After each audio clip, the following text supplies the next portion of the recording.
Stephen Yates joins us, former Deputy Assistant on National Security Affairs to Vice President Dick Cheney.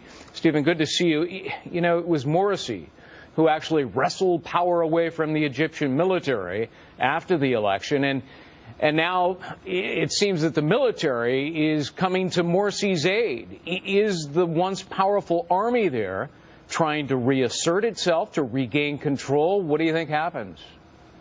Well, I think only time will tell for sure as this plays out, but the military is one of the only institutions left in Egypt to be a balance against Morsi's grab for complete power in directing the future of the country. His recent proposals have pushed a rash constitutional change forward.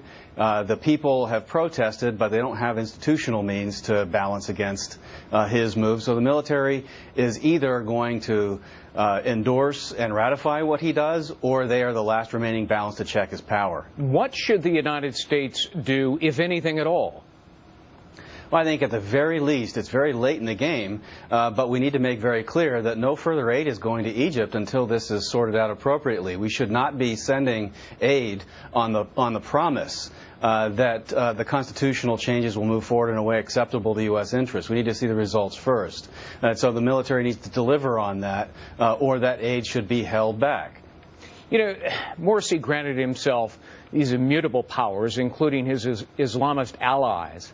What are the chances that he will back down, rescind the decrees?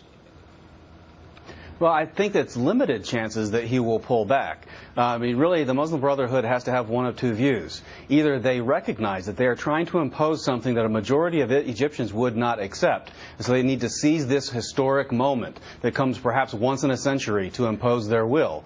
Or they interpret themselves as having such vast power that we might as well just push now, and we're not really going to meet with much resistance. Let me turn now to Syria. Recent U.S. intel has it that Bashar al-Assad's regime is mixing chemical weapons compounds, loading them onto bombs. President Obama, as you know, originally said that, any evidence that Assad is preparing chemical weapons crosses a red line, triggering U.S. or Western action against them. But now, the administration seems to be backing off, and they're warning that using weapons will be the red line. Won't that be too late?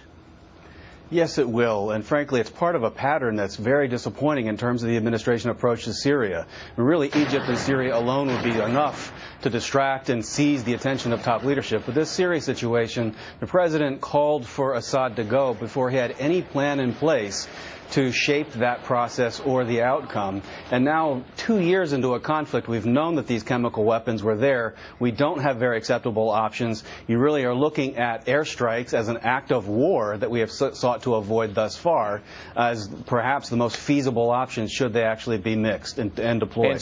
And Stephen, once these weapons are mixed and loaded, they might actually be given to terrorists, right? Well, proliferation is always the greatest danger when we're talking about anything from North Korea to the situation in Syria, all these places that are dealing with the world's most dangerous weapons. Proliferation is the fastest path to destruction that affects us all. Their ability to deploy these things, put them on missiles and hit other targets is a bit further down the road, but proliferation is a grave risk in this. All right. Stephen Yates, as always, thank you very much. Thank you, Greg.